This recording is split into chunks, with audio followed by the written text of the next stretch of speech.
Moving on to extra bow items, which just adds a few more extra bows and few new items, including bow upgrades. Go to your bow and press the key to open the upgrade inventory, and this is where you are gonna put all the upgrades and stuff on the bow that comes from here. You can shoot 3 arrows at the same time, make an arrow explode on impact. You can make an arrow that regenerates you if you hit a mob when you deal damage to a mob, and so forth and so forth. Moving on to useful backpacks. Now this is just a normal mod. All of these can be considered into three parts: small backpacks, medium backpacks, and large backpacks. Small backpack has a 5 by 3 storage area, so 15 slots. A medium backpack has a bit more, so about 6 by 9, so 54 slots. And the large backpack, well, it has a lot more.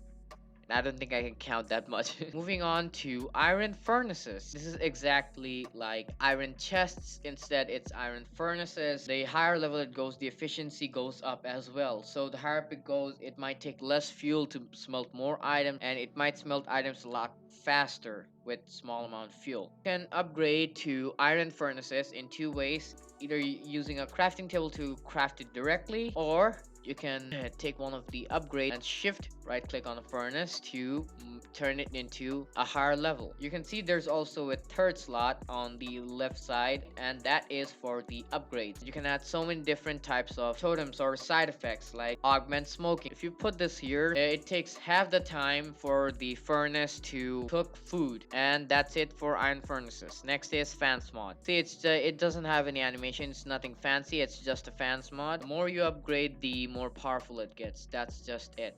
Tiny mob farms, well, this one is a bit wankier. You can put a mob inside it, and it's gonna start getting items for you. You put a hopper connected to a chest right below it, and it's gonna start taking things from that mob. In order to take mobs, you're gonna need something called a lasso. You go up to a mob, and then you right click it with the lasso, and then you have a lasso that has that mob in it.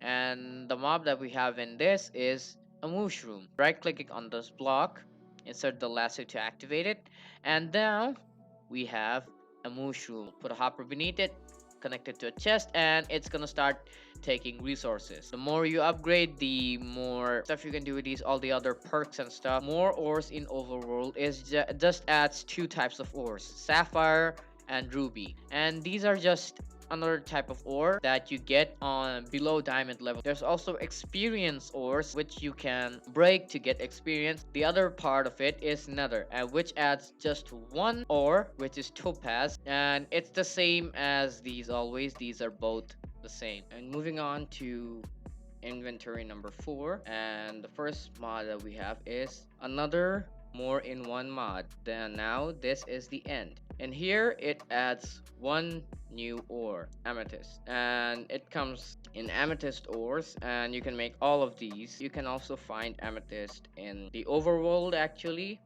but it's a lot more harder to find. Next up is Wizard's Animal Plus. Now this is just a mod that I wanted to add because of all the different types of animals it can add.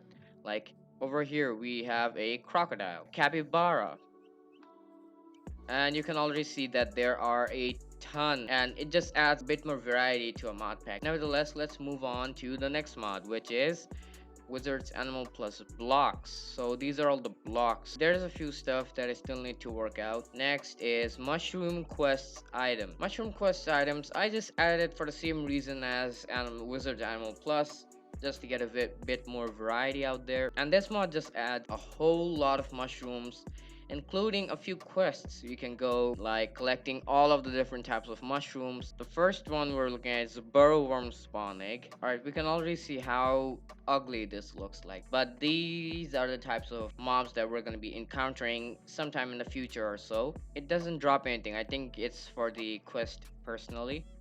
Next one is a jelly shroom spawn egg. First thing we see is that it gives you slowness as soon as you get near it. Yeah, and it zooms you in. I think that's just a slowness effect. And it kind of floats.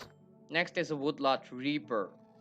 Oh my god. That's the face? I'm already terrified of this thing. Now, I don't know most of its powers, but you can see the Woodlot Reaper hotbar above it. Okay, so seeing that it had a hotbar on top of it means it's a mini boss. And from what I know, this one drops a few mushrooms and the site of decay. I don't know if it's just my luck or it just drops that normally. 15 attack damage. Now that is way more than my Neptune sword. I think I might use it for the time being. The next one is a giant jelly shroom spawning. The one before was a small jelly shroom. This one is a giant. So I think the small ones are the ones that actually attack you. It has a bit more health than the normal ones. Next is a Moocher Mite spawn egg. Alright, that is extremely adorable. And apparently it doesn't seem to have that much health. Next up is a bleeding mouth spawning. I think the name itself is gonna explain what's gonna happen. Oh shit. What the heck is this? Oh. Alright, so what does it drop?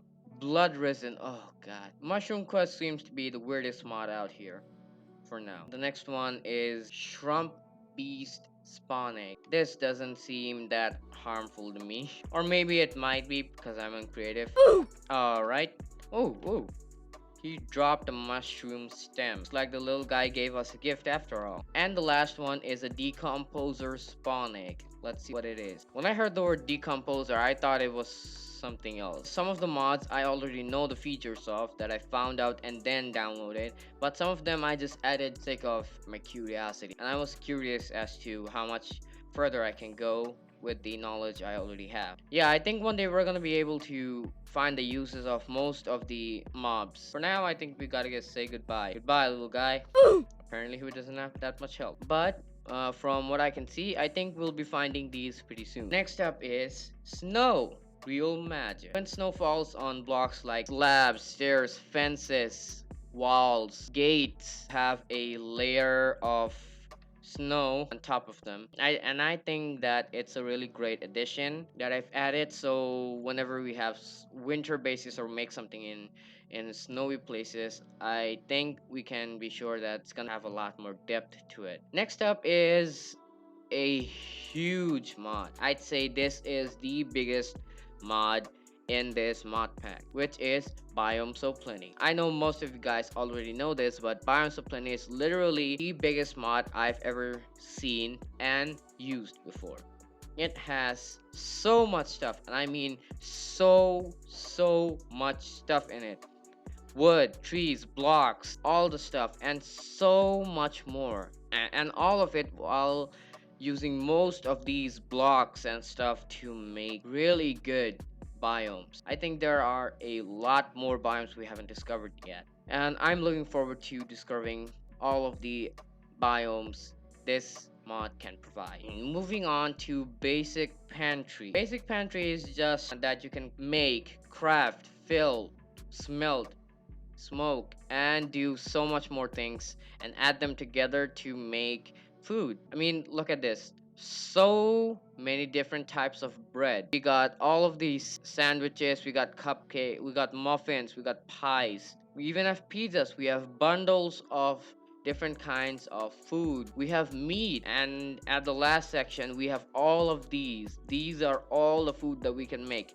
We can make sandwiches, we can make a king me decker. Everything we have here is just for the pleasure of making food. So that was inventory number 4. Let's go to inventory number 5. Did you ever thought that maybe the dogs in your Minecraft world are just plain want to do more stuff with them? This is the mod for you. It has so much stuff just for you and your dog. You have things to throw it, like throw bones and throw sticks. You can actually train dogs in here. A radio collar. I think this is used to track your dogs and all the different types of collars that you want. These are just customizable ones you can get your dog to wear. From what I know, there is a point system that is added to dogs in this mod. You can spend those point systems on what features you want on your dog. I think these capes are for your dogs. When I first made them, I thought they were for me, but now that I figured out, these are actually for dogs to wear. Dog sunglasses. Oh, these are cosmetic. This is one of the things that I didn't tell you guys. Wolves and dogs, they come in all different types. Wolves can now have so many different types of textures. This is another resource pack. It just gives a lot more variety to your dogs. So let's go to this one and tame him. Alright, so as you can see, as soon as I tame him, he turns into a different dog. Now if you would just follow me, let's turn this one. This one also turned differently. Alright, so this is just a small variety of dogs that you can get. You can get extremely small ones like this adorable one here, and you can also get huge ones like this. Leave a comment down below which one is your favorite type. So you have a pat feature. Finally, you have to hold shift. See, it pats you. I think I'm gonna need to figure out a bit more about these guys later on. But why don't we start going to last part of the mod, which is dog bed variant. And oh my god, are there so many. All of these are for dogs. You can get a normal basic one, or you can get a colored one. I think these are all just for decoration purposes and stuff. I still don't know if these have any kind of function or not, but I think I'm gonna figure these out later on. And that concludes today's video. I hope you guys enjoyed it. I had a ton of fun making it. But on top of all of that, I myself learned a lot of things while recording this. A small disclaimer, all of the mods that I use in the mod packs belong to their own respective owners. None of the mods are owned by me. You guys can go check out original creators and owners of the mod. And if you want to try out this mod pack yourself, there's gonna be a Google Drive link down in the description where you can download this mod pack yourself. Anyway, I say that's all the time we have for today's video, and if you guys want to support me, you can go down below the video, hit the like button, and subscribe to my channel. Hit the notification bell to be notified whenever I upload a new video, and comment down below your opinion of today's video. What was your impression of it? If it was pretty good, if it was well edited, if there's any mistakes in it, I'll be checking it for myself. Share this video with your friends and other people so that I can grow this channel a lot faster, so I can get a bit more feedback. Thank you all for watching this video. Stay home, stay safe, be cool, and I'll see you guys next time. Goodbye.